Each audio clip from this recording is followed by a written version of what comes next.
स्वागत है आपका एच एजुकेशन हिंदी में। इस वीडियो में हम लोग मार्केटिंग स्ट्रेटेजी के प्रिंसिपल्स को पढ़ेंगे और साथ ही साथ मार्केटिंग स्ट्रेटेजी के प्रोसेस और एलिमेंट्स को जानेंगे। अच्छे से डिजाइन और इंप्लीमेंट किया गया मार्केटिंग स्ट्रेटेजी कंपनी को मार्केट में सक्सेसफुल होने में हेल्प करता है और मार्केट में अपना जगह बनाने में भी हेल्प करता है।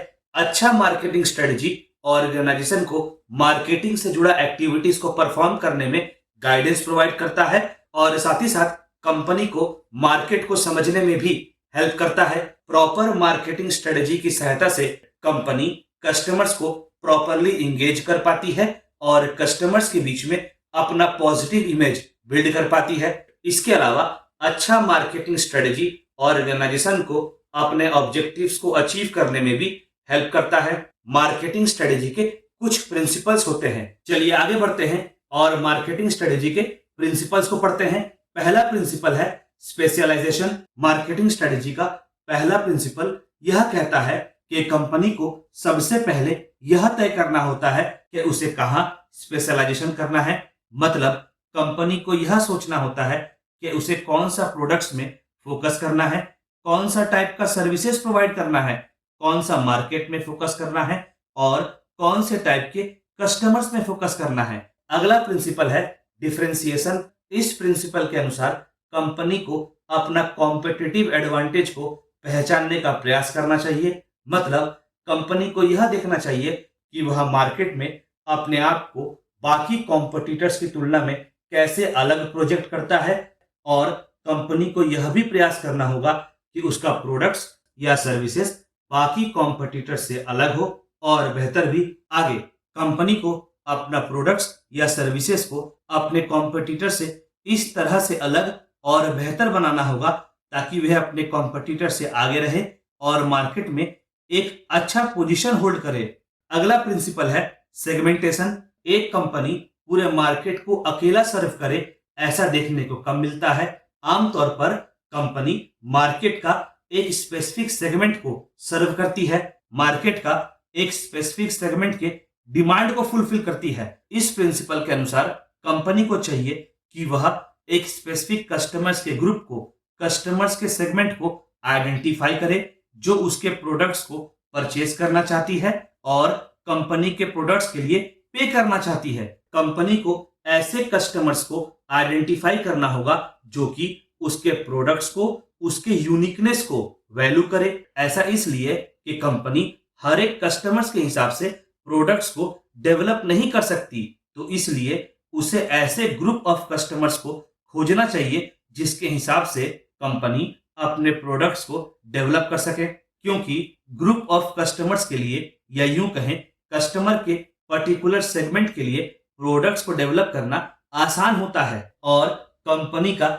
एफिशिएंसी भी बढ़ता है। अगला प्रिंसिपल है कंसंट्रेशन। इस प्रिंसिपल की माने तो जब कंपनी अपने कस्टमर्स के सेगमेंट को आइडेंटिफाई कर लेती है, मार्केट के सेगमेंट को आइडेंटिफाई कर लेती है, तो फिर उसे अपना पूरा एफर्ट, एनर्जी, फोकस और रिसोर्सेज को लगाना चाहिए ताकि वे उन स्पेसिफिक कस्टमर सेगमेंट के नीड्स को, रिक्वायरमेंट्स को, डिमांड को फुलफिल कर सके, कस्टमर्स को एक्वायर कर सके और कस्टमर्स को रिटेन भी कर सके। कंपनी को अपना मार्केटिंग मिक्स को इस हिसाब से एडजस्ट करना चाहिए जिससे मैक्सिमम कस्टमर्स सेटिस्फाइड हो, खुश हो, कंपनी का इन्वेस्टमेंट पर रिटर्न अच्छा आए और कंपनी का बिजनेस ग्रो करे। सभी प्रकार के ऑर्गेनाइजेशन के लिए मार्केटिंग स्ट्रेटजी बहुत इंपॉर्टेंट होता है और अच्छा मार्केटिंग स्ट्रेटजी फ्रेम करने का प्रोसेस बहुत क्रूशियल होता है, क्योंकि जितना अच्छा मार्केटिंग स्ट्रेटजी होगा ऑर्गेनाइजेशन का मार्केट में सक्सेसफुल होने का चांसेस उतना ज्यादा होगा। मार्केटिंग स्ट्रेटजी को फ्रेम करने का प्रोसेस को फॉलोइंग स्टेप्स में बांटा जा सकता है। पहला स्टेप है डिफाइनिंग द टारगेट मार्केट। पहले स्टेप में कंपनी अपने टारगेट मार्केट को डिफाइन करने का प्रयास करती है। मतलब कंपनी उन मार्केट्स को आइडेंटिफाई करने का प्रयास करती है जहां वो अपना प्रोडक्ट्स और सर्विसेज को सेल करना चाहती है। इसके अलावा वह उन कस्टमर्स को भी पहचानने का प्रयास करती है जिसे वह अपना प्रोडक्ट्स या सर्विसेज को सेल करना चाहती है। मार्केट और कस्टमर्स को आइडेंटिफाई करने के लिए कंपनी को मार्केट रिसर्च कंडक्ट करना होता है और कस्टमर्स का age, educational level, occupation, income level, taste, preferences, needs और बिहेवियर से जुड़ा डेटा इकट्ठा करना होता है, ताकि कंपनी को पता हो कि उसका प्रोडक्ट किस टाइप के कस्टमर्स और मार्केट के लिए सूटेबल है, या तो फिर कंपनी इकट्ठा किए गए डेटा के हिसाब से प्रोडक्ट्स या सर्विसेज को डेवलप कर सके। अगला स्टेप है एनालाइजिंग कंपटीशन। टारगेट मार्केट को डिफाइन करने के बाद अगला स्टेप है कंपटीशन को एनालाइज करना। इस स्टेप में कंपनी यह जानने का प्रयास करती है कि उसका डायरेक्ट और इनडायरेक्ट कॉम्पिटिटर्स कौन कौन है और कॉम्पिटिटर्स का स्ट्रेंथ और वीकनेस क्या क्या है। इसके अलावा कंपनी अपने कॉम्पिटिटर्स का मार्केटिंग स्ट्रेटेजी को भी समझने का प्रयास करती है। इकट्ठा किए गए डेटा से कंपनी यह जान पाती है कि कॉम्पिटिटर्स के तुलना में कंपनी का प्रोडक्ट्स या सर्विसेज कहाँ स्टैंड करता है, क्वालिटी में, फीचर्स में और बेनिफिट्स प्रोवाइड करने में। अगला स्टेप है कम्युनिकेशन विद कस्टमर्स। इस स्टेप में कंपनी कस्टमर्स तक अपना यूनिकनेस पहुंचाने का प्रयास करती है। कंपनी कस्टमर्स को यह क्लियरली बताने का प्रयास करती है कि कैसे उनका प्रोडक्ट्स या सर्विसेज बाकी अवेलेबल प्रोडक्ट्स या सर्विसेज से अलग है और बेहतर है। कंपनी को इस बात को इतने अच्छे से कस्टमर्स को कम्युनिकेट करना होगा ताकि कस्टमर्स कंपनी का प्रोडक्ट्स या सर्विसेज को खरीदने में इंटरेस्ट दिखाएं और प्रोडक्ट्स या सर्विसेज को खरीदे भी। अगला स्टेप है मार्केटिंग मिक्स डेवलपमेंट। इस स्टेप में कंपनी मार्केटिंग मिक्स को डेवलप करने का प्रयास करती है। मार्केटिंग मिक्स उन टैक्टिक्स को कहते हैं जिसकी सहायता से कंपनी अपने प्रोडक्ट्स या सर्विसेज को मार्केट में प्रमोट करती है और मार्केट में सेल करने का प्रयास करती है। आमतौर पर मार्केटिंग मिक्स में 4 एलिमेंट्स होते हैं: प्रोडक्ट, प्राइस, प्लेस और प्रमोशन। प्रोडक्ट उस आइटम को दिखाता है जिसे कंपनी मार्केट में सेल करना चाहती है। प्राइस उस दाम को दिखाता है जिसमें प्रोडक्ट्स या सर्विसेज को मार्केट में बेचा जाता है। प्रमोशन उन टूल्स को दिखाता है जिसकी सहायता से कंपनी अपने प्रोडक्ट्स या सर्विसेज को मार्केट में प्रमोट करती है। और प्लेस यह दिखाता है कि कंपनी ने प्रोडक्ट्स को डिस्ट्रीब्यूट करने के लिए कौन कौन सा डिस्ट्रीब्यूशन चैनल को चूज किया है। अगला स्टेप है implementing and measuring marketing strategy. एक बार मार्केटिंग स्ट्रेटजी डेवलप हो जाता है, फिर बारी आता है मार्केटिंग स्ट्रेटजी को इंप्लीमेंट करना और यह देखना कि मार्केटिंग स्ट्रेटजी कितना इफेक्टिव रहा। कंपनी के वेबसाइट पर कितने कस्टमर्स ने विजिट किया, एडवर्टीजमेंट को देखकर कितने लोगों ने कंपनी का प्रोडक्ट्स या सर्विसेज पर इंटरेस्ट दिखाया, कितने लोगों ने प्रोडक्ट्स या सर्विसेज को खरीदा। यह जाना जा सकता है कि मार्केटिंग स्ट्रेटजी इफेक्टिव रहा कि नहीं। अगर इफेक्टिव रहा तो ठीक, पर यदि इफेक्टिव नहीं रहा तो फिर कलेक्ट किए गए डाटा को यूटिलाइज करके मार्केटिंग स्ट्रेटजी को इंप्रूव करने का प्रयास किया जाता है। मार्केटिंग स्ट्रेटजी को ऑप्टिमाइज करने का प्रयास किया जाता है। मार्केटिंग से जुड़ा स्ट्रेटजी बनाना ऑर्गेनाइजेशन के लिए बहुत जरूरी हो जाता है। मार्केटिंग स्ट्रेटजी बनाने से ऑर्गेनाइजेशन को न केवल मार्केटिंग से जुड़ा एक्टिविटीज को परफॉर्म करने में गाइडेंस मिलता है, बल्कि ऑर्गेनाइजेशन को यह आइडिया भी हो जाता है कि कौन कौन सा मार्केटिंग एक्टिविटीज परफॉर्म करना है। जैसा कि हम लोग जानते हैं कि मार्केटिंग स्ट्रेटजी ऑर्गेनाइजेशन को अपने गोल्स और ऑब्जेक्टिव्स को अचीव करने में हेल्प करता है और अपने पोटेंशियल कस्टमर, अपने प्रोस्पेक्टिव कस्टमर्स तक पहुंचने में भी हेल्प करता है। तो चलिए आगे बढ़ते हैं और मार्केटिंग स्ट्रेटजी के एलिमेंट्स को पढ़ते हैं। पहला एलिमेंट है मार्केट रिसर्च। बिना मार्केट रिसर्च परफॉर्म किए मार्केटिंग स्ट्रेटजी नहीं फ्रेम किया जा सकता।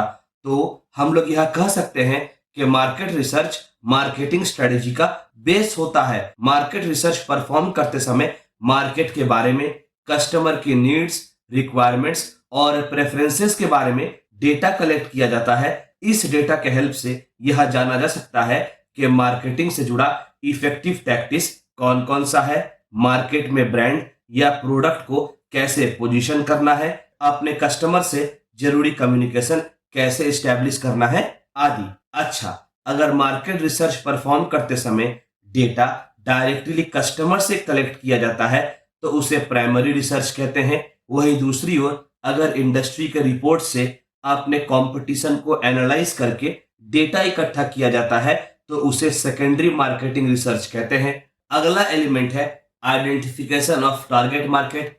टारगेट मार्केट उस मार्केट या ग्रुप ऑफ कस्टमर्स को दिखाता है जहां पर या जिसको कंपनी अपना प्रोडक्ट्स या सर्विसेज बेचना चाहती है।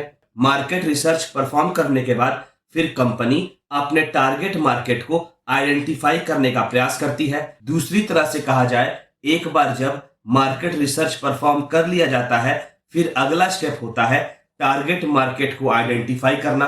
असल में टारगेट मार्केट को आइडेंटिफाई करने का मतलब हुआ अपने पोटेंशियल कस्टमर्स, अपने प्रोस्पेक्टिव कस्टमर्स तक पहुंचने का प्रयास करना, जिसे कंपनी अपना प्रोडक्ट्स या सर्विसेज बेचना चाहती है। जब कंपनी को अपना टारगेट मार्केट के बारे में प्रॉपरली पता चल जाता है, तब वह मार्केट के अनुसार प्रोडक्ट्स या सर्विसेज को डेवलप कर पाती है। साथ ही साथ मार्केट के अनुसार मार्केटिंग एक्टिविटीज को भी परफॉर्म कर पाती है। अगला एलिमेंट है analysis of competition. Potential customer, prospective customers को एनालाइज करने के बाद अब बारी आता है कंपटीशन को एनालाइज करना, कॉम्पिटिटर्स को एनालाइज करना। कंपटीशन का एनालिसिस भी मार्केटिंग स्ट्रेटजी का एलिमेंट होता है। कंपटीशन को एनालाइज करते समय कॉम्पिटिटर का स्ट्रेंथ और वीकनेस को भी एनालाइज किया जाता है। कंपटीशन का मार्केटिंग स्ट्रेटजी को समझने का प्रयास किया जाता है और यह भी जानने का प्रयास किया जाता है कि कॉम्पिटिटर का मार्केट में क्या पोजीशन है, या यूं कहें कॉम्पिटिटर मार्केट में कैसा पोजीशन होल्ड करता है। कंपटीशन का एनालिसिस करके कंपनी को जो जानकारी मिलती है, उसका उपयोग करके कंपनी अपना यूनिक आइडेंटिटी मार्केट में एस्टेब्लिश कर सकती है और अपने आप को कॉम्पिटिटर से अलग प्रेजेंट कर सकती है। अगला एलिमेंट है पोजीशनिंग। पोजीशनिंग का मतलब होता है कंपनी अपने प्रोडक्ट्स, सर्विसेज या ब्रांड को टारगेट मार्केट में कैसे प्लेस करती है। दूसरी तरह से कहा जाए कि कंपनी अपने प्रोडक्ट्स, सर्विसेज या ब्रांड को किस तरह से मार्केट करना चाहती है, ताकि कस्टमर्स प्रोडक्ट्स, सर्विसेज या ब्रांड के बारे में अवेयर तो हो ही, साथ ही साथ प्रोडक्ट्स या सर्विसेज को खरीदने का भी सोचें। अगर पोजीशनिंग सही से परफॉर्म किया जाता है, तो इससे कंपनी को अपना यूनिक सेलिंग प्रोपोजिशन को एस्टेब्लिश करने में आसानी होती है। मतलब कंपनी कस्टमर्स को यह समझा पाती है कि कैसे उनका प्रोडक्ट्स या सर्विसेज अपने कॉम्पिटिटर से अलग है और बेहतर है। तो इससे यह पता चलता है कि पोजीशनिंग मार्केट स्ट्रेटजी का कितना इंपॉर्टेंट एलिमेंट होता है। कंपनी अपने आप को मार्केट में पोजीशन करने के लिए advertisement, social media, public relation आदि टूल्स का सहारा ले सकती है। अगला एलिमेंट है मार्केटिंग मिक्स। मार्केटिंग मिक्स उन टैक्टिक्स को कहते हैं जिसकी सहायता से कंपनी अपने प्रोडक्ट्स या सर्विसेज को मार्केट में प्रमोट करती है और मार्केट में बेचने का प्रयास करती है। आमतौर पर मार्केटिंग मिक्स में 4 एलिमेंट्स होते हैं: product, price, place, promotion. Product का मतलब वह प्रोडक्ट्स या सर्विसेज से है जिसे ऑर्गेनाइजेशन मार्केट में बेचना चाहती है। प्राइस उस दाम को दिखाता है जिसमें प्रोडक्ट्स या सर्विसेज को मार्केट में बेचा जाता है। और प्रमोशन उन टूल्स को दिखाता है जिसकी सहायता से कंपनी अपने प्रोडक्ट्स या सर्विसेज को मार्केट में प्रमोट करती है। और प्लेस का एलिमेंट यह दिखाता है कि कंपनी ने प्रोडक्ट को डिस्ट्रीब्यूट करने के लिए कौन कौन सा डिस्ट्रीब्यूशन चैनल को चूज किया है। अगला एलिमेंट है marketing budget. Marketing budget marketing strategy का एक बहुत इंपॉर्टेंट एलिमेंट होता है। मार्केटिंग के गोल्स और ऑब्जेक्टिव्स को ध्यान में रखकर मार्केटिंग से जुड़ा बजट बनाया जाता है। मार्केटिंग बजट के माध्यम से अलग अलग मार्केटिंग से जुड़े एक्टिविटीज के लिए रिसोर्स एलोकेट किया जाता है, ताकि मार्केटिंग एक्टिविटीज जिन ऑब्जेक्टिव्स या गोल्स को ध्यान में रखकर बनाया जा रहा है, उसे अचीव किया जा सके। मार्केटिंग बजट को फ्लेक्सिबल होना चाहिए ताकि जरूरी चेंजेस को इनकॉर्पोरेट किया जा सके। अगला एलिमेंट है matrices and analytics related with marketing. अगर यह पता चलता रहे कि मार्केटिंग का एक्टिविटीज कैसा परफॉर्म किया जा रहा है, तो यह जज करना आसान हो जाता है कि मार्केटिंग एक्टिविटीज सक्सेसफुल रहा कि नहीं। असल में मार्केटिंग से जुड़ा मैट्रिसेस और एनालिटिक्स की सहायता से यह पता लगाया जाता है कि मार्केटिंग स्ट्रेटजी कितना इफेक्टिव रहा, कंपनी के वेबसाइट में कितने कस्टमर्स ने विजिट किया, एडवर्टीजमेंट को देखकर कितने कस्टमर्स ने प्रोडक्ट्स या सर्विसेज को परचेज किया, कस्टमर्स ब्रांड से कितना इंगेज कर रहा है आदि। यह सब कुछ ऐसे मार्केटिंग से जुड़ा मैट्रिसेस और एनालिटिक्स है जिसके हेल्प से कंपनी अपने मार्केटिंग से जुड़ा स्ट्रेटजी का इफेक्टिवनेस को जज करती है। यह मैट्रिसेस और एनालिटिक्स यह भी बताती है कि कौन सा मार्केटिंग स्ट्रेटजी काम कर रहा है और कौन सा मार्केटिंग स्ट्रेटजी काम नहीं कर रहा। इससे जरूरी इंप्रूवमेंट लाया जा सकता है और डेटा के हिसाब से मार्केटिंग स्ट्रेटजी से जुड़े जरूरी डिसीजंस लिया जा सकता है।